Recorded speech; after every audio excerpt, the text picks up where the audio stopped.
నేను అపర్ణ. భారతీయ సంస్కృతికి స్వాగతం. కార్తీక పురాణం 30వ రోజు పారాయణం. సూత ప్రోక్తమైన విషయాలను విన్న ఋషులు, ఓ మునిరాజా, రావి చెట్టు ఎందువలన అంటరానిదయింది, అయినప్పటికీ శనివారం నాడు మాత్రం ఎందుకు పూజనీయతను పొందింది అని ప్రశ్నించగా సూత మహర్షి వారిని ఇలా సమాధానపరచసాగాడు. పూర్వం క్షీరసాగర మథనంలో లభించిన అనేక వస్తువులలో లక్ష్మిని, కౌస్తుభాన్ని శ్రీహరికి సమర్పించి తక్కిన సంపదనంతా దేవతలు తీసుకున్నారు. శ్రీహరి శ్రీదేవిని పెళ్లి చేసుకోదలిచాడు. కాని శ్రీదేవి, ఓ నారాయణ, నాకన్నా పెద్దది నా అక్కయ్య ఉన్నది. ఆ జ్యేష్ఠకు పెండ్లి కాకుండా కనిష్టనైన నేను కళ్యాణమాడడం పాడి కాదు కనుక ముందు ఆమె మనువుకై సంకల్పించమని కోరింది. ధర్మబద్ధమైన రమ మాటలను అంగీకరించి విష్ణువు ఉద్దాలకుడు అనే మునికి జ్యేష్ఠాదేవిని సమర్పించాడు. స్థూలవదన, అశుభ్రరదన, అరుణనేత్రి, కఠినగాత్రి, బిరుసు శిరోజాలు కలిగిన జ్యేష్ఠాదేవిని ఉద్దాలకుడు తన ఆశ్రమానికి తెచ్చుకున్నాడు. నిరంతర హోమ ధూప సుగంధాలతోనూ వేదనాదాలతోనూ నిండిన ఆశ్రమాన్ని చూసి పెద్దమ్మ దుఃఖిస్తూ, ఓ ఉద్దాలక, నాకీ చోటు సరిపడదు. వేదాలు ధ్వనించేది, అతిథి పూజా సత్కారాలు జరిగేది, యజ్ఞయాగాదులు నిర్వహించబడేవి అయిన స్థలాలను నేను నివసించను. అన్యోన్యానురాగం గల భార్యాభర్తలు ఉన్న చోటగాని, పితృదేవతలు పూజించబడే చోటగాని, ఉద్యోగస్తుడు, నీతివేత్త, ధర్మిష్ఠుడు, ప్రేమగా మాటలాడేవాడు, గురుపూజ దురంధరుడు ఉండే స్థలాలలో కాని నేను ఉండను. ఏ ఇంటిలో అయితే రాత్రింబవళ్ళు ఆలుమగలు దెబ్బలాడుకుంటూ ఉంటారో, ఏ ఇంట్లో అతిథులు నిరాశతో ఉసూరుమంటారో, ఎక్కడైతే వృద్ధులకు, మిత్రులకు, సజ్జనులకు అవమానాలు జరుగుతూ ఉంటాయో, ఎక్కడైతే దురాచారాలు, పరద్రవ్య పరభార్యాపహరణశీలులైన వారు ఉంటారో అలాంటి చోటులో అయితే నేను ఉంటాను. కళ్ళు తాగేవాళ్ళు, గోహత్యలు చేసేవాళ్ళు, బ్రహ్మహత్యాది పాతక పురుషులు ఎక్కడ ఉంటారో నేను అక్కడ ఉండటానికే ఇష్టపడతాను అంది. ఆమె మాటలకు వేదవిధుడైన ఆ ఉద్దాలకుడు కించిత్తు నొచ్చుకున్నవాడై, ఓ జ్యేష్ఠ, నీకు తగిన నివాస స్థానాన్ని అన్వేషించి వస్తాను. అంతవరకు నువ్వు ఈ రావి చెట్టు మొదట్లోనే కదలకుండా కూర్చోమని చెప్పి బయలుదేరి వెళ్ళాడు. భర్త ఆజ్ఞ ప్రకారం జ్యేష్ఠాదేవి రావి చెట్టు మొదల్లోనే అలాగే ఉండిపోయింది. ఎన్నాళ్లకి ఉద్దాలకుడు రాకపోవడంతో పతి విరహాన్ని భరించలేని పెద్దమ్మ పెద్ద పెట్టున దుఃఖింపసాగింది. ఆమె రోదనలు వైకుంఠంలో ఉన్న లక్ష్మీనారాయణుల చెవులలో పడ్డాయి. వెంటనే లక్ష్మి తన అక్కగారిని ఊరడించవలసిందిగా విష్ణువును కోరింది. విష్ణువు కమలా సమేతుడై జ్యేష్ఠాదేవి ఎదుట ప్రత్యక్షమయ్యి ఆమెను ఊరడిస్తూ, ఓ జ్యేష్ఠాదేవి, ఈ రావి చెట్టు నా అంశతో కూడి ఉంటుంది కనుక నువ్వు దీని మూలంలోనే స్థిర నివాసం ఏర్పరచుకొని ఉండిపో. ప్రతి ఏటా నిన్ను పూజించే గృహస్థుల యందు లక్ష్మి నివసిస్తూ ఉంటుంది అని చెప్పాడు. ఆ నియమాలతోనే ప్రతి శనివారం రావి చెట్టు పూజనీయగాను అక్కడ జ్యేష్ఠాదేవిని, షోడశోపచార విధిని అర్చించే స్త్రీల పట్ల శ్రీదేవి అమిత కరుణాకలితయ్యై అనుగ్రహించేటట్లుగాను ఏర్పరిచాడు శ్రీహరి. ఓ ఋషులారా, సత్యభామకు శ్రీకృష్ణుడు చెప్పినట్లుగా నారదుని చేత పృథు చక్రవర్తికి చెప్పబడిన విధానంగా నేను మీకీ పద్మపురాణాంతర్గత కార్తీక పురాణాన్ని వినిపించాను. ఎవరైతే ఈ కార్తీక మహాత్మ్యాన్ని చదువుతున్నారో, వింటున్నారో, వినిపిస్తున్నారో వారు సమస్త పాపాల నుండి విడివడి విష్ణు సాయుధ్యాన్ని పొందుతున్నారు అని సూతుడు చెప్పగా విని సందర్శించిన ఋషులు అక్కడి నుండి బదరీవన దర్శనాకాంక్షులై పయనమయ్యారు. కార్తీక పురాణం 30వ రోజు పారాయణం సమాప్తం. పోలీస్ వర్గమునకు వైకుంఠమునకు పోవుట. ఆంధ్రదేశమున పవిత్ర కృష్ణానదీ తీరమున బాదర అనే గ్రామం ఉండెను. ఆ గ్రామంలో నివసిస్తున్న అన్ని వర్ణాల వారు అన్నిటను సంపన్నులై ఉండిరి. పాడి పంటలు, భోగభాగ్యములు, సుఖశాంతులు మున్నగువానితో ఆ గ్రామము సంతోషపూర్ణమై ఉండెను. ఆ గ్రామములో పోతడు అనే పేరుగల చాకలివాడొకడు ఉండేవాడు. అతని భార్య మాలి క్రూర స్వభావురాలు, దయా దాక్షిణ్యములు లేనిదై గయ్యాళి అని పేరుపడెను. వారికి 4 కుమారులు కలరు. ఆ దంపతులు తమ కుమారులు 4కి తగిన సమయములందు వివాహం చేశారు. మొదటి 3 కోడళ్లను తమ అత్తగారి వలనే పొగరుబోతు స్వభావము కలిగి చెడ్డ పేరు తెచ్చుకొనిరి. అత్తగారితో సమానంగా గయ్యాళితనమును, చెడు స్వభావమును కలిగి ఉండిరి. 4వ కోడలు పోలి మృదు స్వభావురాలు, భర్తయందు ఆసక్తి కలిగి ఉండెను. ఊరివారి బట్టల మాలిన్యమును పోగొట్టి స్వచ్ఛతను కలిగిస్తూ పోతడు మాత్రం తన కుటుంబ సభ్యుల దుష్ట స్వభావముచే ఏర్పడిన తన కుటుంబంలోని మాలిన్యమును పోగొట్టలేని స్థితిలో ఉండెను. దీనికి తోడు వాని నిర్ధనత్వము కూడా వానినే బాధించుచుండెను. చిన్న కోడలైన పోలిని తన భార్యయగు మాలి మిగిలిన కోడళ్లను దూషించుట, బాధించుట గమనించి కూడా నిస్సహాయుడై ఊరుకుండెను. అత్తయ్యగు మాలి మిగిలిన తోడి కోడళ్ళు కూడా ఇంటి పనులన్నింటినీ పోలిపై వదిలిరి. ఇంటి పనులన్నింటినీ మారు మాట్లాడక తలవంచి చేస్తున్న ఆమెపై జాలి అయినా లేక ఆమెపై చాడీలు చెప్పి ఆమె భర్తచే పోలిని కొట్టించి తిట్టించి సంతోషపడుచుండిరి. ఈ విధంగా తనను అత్త తోడికోడళ్ళు అనేక విధాలుగా బాధిస్తున్నా కూడా, భర్తకు చాడీలు చెప్పి కొట్టిస్తున్నా కూడా పోలి తన శాంత స్వభావాన్ని, దైవభక్తిని, ధర్మకార్యాసక్తిని విడువక కాలమును గడుపుచుండెను. ఇట్లుండగా కార్తీక మాసము వచ్చెను. గ్రామంలోని వారందరూ కార్తీక మాస స్నానములను చేయుటకై కృష్ణానదికి పోవుచుండిరి. నదిలో స్నానము చేసి తీరమున దీపములను వెలిగిస్తూ పూజలను చేయుచుండిరి. ఇట్లు గ్రామము నుండి నది స్నానమునకు, దీపారాధనకు, పూజలకు చాలా మంది వెళ్ళిరి. అలా వెళ్లిన వారిలో నిజమైన భక్తులు కొందరుందురు. కొందరు తామును వారికి వలె పూజ మున్నగు వానిని చేసి పుణ్యమును సంపాదించాలి అని తలచి నదీ స్నానము మొదలగు వానిని చేయుదురు.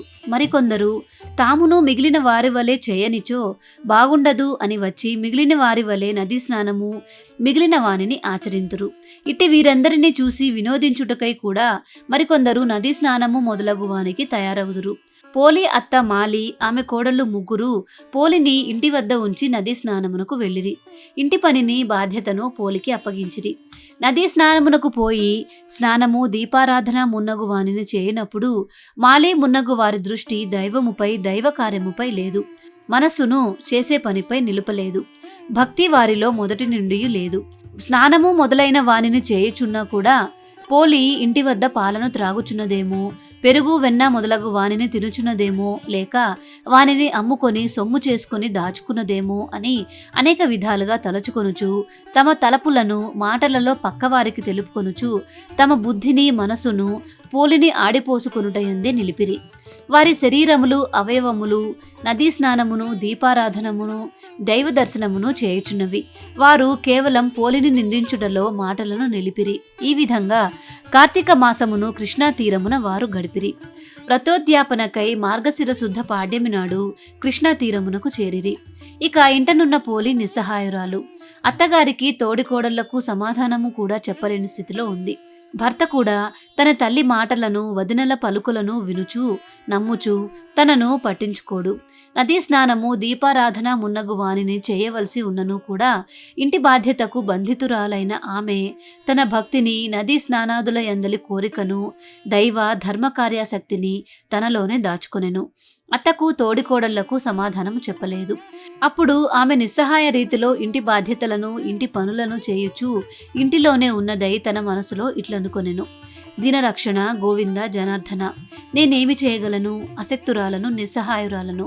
నా అత్త, తోడికోడళ్ళు నన్ను విడిచి నదీ తీరమునకేగి స్నాన, దీపారాధన మున్నగు వానిని చేయుచున్నారు.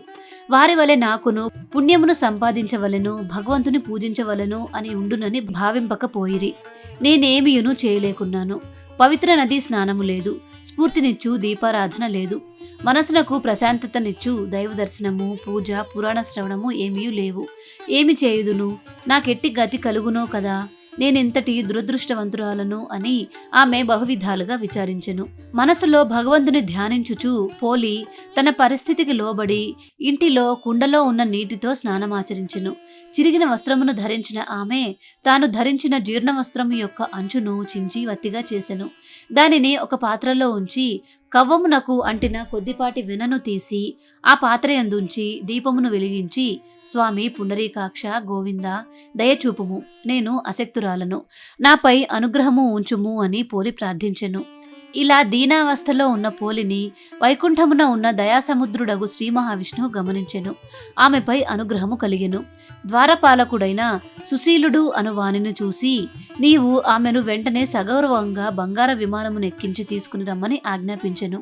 సుశీలుడు వెంటనే పోలి ఉన్న చోటునకు బంగారు విమానముతో వచ్చి, ఓ సాధ్వి, మంచి నడవడిక గల ఉత్తమురాలా, నిన్ను ఈ శరీరముతోనే వైకుంఠమునకు తీసుకుని రమ్మని శ్రీ మహావిష్ణువు పంపెను. కావున వెంటనే వచ్చి ఈ విమానమును ఎక్కుము రమ్మని తొందరపెట్టెను. ఆమెను విమానముపై ఎక్కించుకొనుచుండెను. అప్పుడే వ్రతోద్యాపనము చేసుకొని పోలి అత్త మాలి, మిగిలిన తోడికోడళ్ళు ముగ్గురు ఇంటికి వచ్చిరి. మాలి జరిగిన దానిని తెలుసుకొని తానును వైకుంఠమును చేరవలను అని తలచి విమానములో ఎక్కబోవు పోలి పాదములను పట్టుకొనెను. పెద్ద కోడలు తన అత్త మాలి పాదములను పట్టుకొనెను. అట్లే ఆమె పాదములను రెండవ కోడలు, రెండవ కోడలి పాదములను మూడవ కోడలు పట్టుకొనిది. ఈ విధంగా వైకుంఠమునకు విమానములో పోవుచున్న పోలి పాదములను పట్టుకొని అత్త మాలి, ఆమె పాదములను పట్టుకొని పెద్ద కోడలు, చిన్న కోడలు, మూడో కోడలు, ఈ విధంగా వైకుంఠానికి విమానంలో పోవుచున్న వారు చూచువారికి విచిత్ర దృశ్యమును కల్పించిరి. వైకుంఠ విమానమును నడిపించు సుశీలుడు వీరిని చూచెను. వారు పోలిని పెట్టిన బాధలను గుర్తుకు తెచ్చుకొనెను. శ్రీ మహావిష్ణువు మాటలను, పోలిపై ఆయనకు కలిగిన దయను గమనించెను. మీరు మంచివారు కాదు. పోలిని చూసి అసూయపడి ఆమెను బహువిధాలుగా బాధించారు. మీరు దుష్టులు. మీరు నదీ స్నానము, దీపారాధనము, దైవదర్శనము, పూజ, పురాణ శ్రవణము మున్నగు వానిలో పాల్గొన్నను మనసులో పోలిని దూషిస్తూ పాలు, పెరుగు, నెయ్యి మొదలగు ఇంటి విషయములను తలచిరి. పోలిపై అసూయపడిరి. కావున మీరు దుష్టులు. మీరు వైకుంఠమునకు రాదగిన వారు కాదు. కుంభీపాకము మొదలైన నరకములే మీకు తగినవి. అటుకు పొండి అని సుశీలుడు పలుకుచు చేతిలో ఉన్న కత్తితో మాలి చేతులను నరికెను. అప్పుడు మాలి, ఆమె కోడళ్ళు ముగ్గురు కింద పడిరి. సుశీలుడు మిక్కిలి ప్రేమ ఆదరణతోనూ మహావైభవంగా పోలిని వైకుంఠమునకు తీసుకుని పోయెను. ఈ విధంగా పోలి శ్రీ మహావిష్ణువు దయకు పాత్రురాలైంది. పోలి వృత్తాంతము వలన ఈ కింది విషయములు గమనింపదగి ఉన్నవి. భగవంతుని యందు నిర్మలమైన భక్తి ఉండవలెను. ఆ భక్తిలో తన్మయత్వము ఉండవలెను. పూజలోని ఆడంబరాలు కాని, పూజ చేయు వారి ఆడంబరము కాని భగవంతుని మొగమాట పెట్టవు. ఇతరులను చూసి అసూయపడుట, వారిని బాధించుట భక్తులైన వారికి ఉండరాదు. అట్టివారు మాలి మొదలగువారు. పరిశుద్ధమైన భక్తి మాత్రమే నిరాడంబరమైనను భగవంతునకు ప్రీతి కలిగించును. దిక్కులేని వారికి దేవుడే దిక్కు. కావున మనలో ప్రతి ఒక్కరూ అసూయ ద్వేషములను విడిచి నిర్మలమైన భక్తితో ఉన్నంతలో యథాశక్తిగా భగవంతుని చేరుటకు పోలివలే యత్నించవలెను. మాలి మున్నగువారు సంసారములోని మాయకు గుర్తులు కాగా, పోలి నిర్మల నిశ్చల భక్తికి ప్రతీక. అటువంటి భక్తికి కులము, సంపన్నత మున్నగునవి లేవు. మనమును అట్లగుటకు యత్నించుట మంచిది. సర్వేజన సుఖినో భవంతు. కార్తీక పురాణం పారాయణం సమాప్తం. మీకు ఈ వీడియో నచ్చిందా? నచ్చినట్లయితే లైక్ చేసి మీ వాళ్ళందరికీ షేర్ చేయండి. భారతీయ సంస్కృతి ఛానల్ని సబ్స్క్రైబ్ చేసుకొని బెల్ ఐకాన్ని యాక్టివేట్ చేసుకోండి. మీ అమూల్యమైన సలహాలను, సూచనలను కామెంట్ సెక్షన్లో నాకు తెలియజేయండి. మరొక మంచి వీడియోలో మళ్ళీ కలుసుకుందాం. నమస్కారం.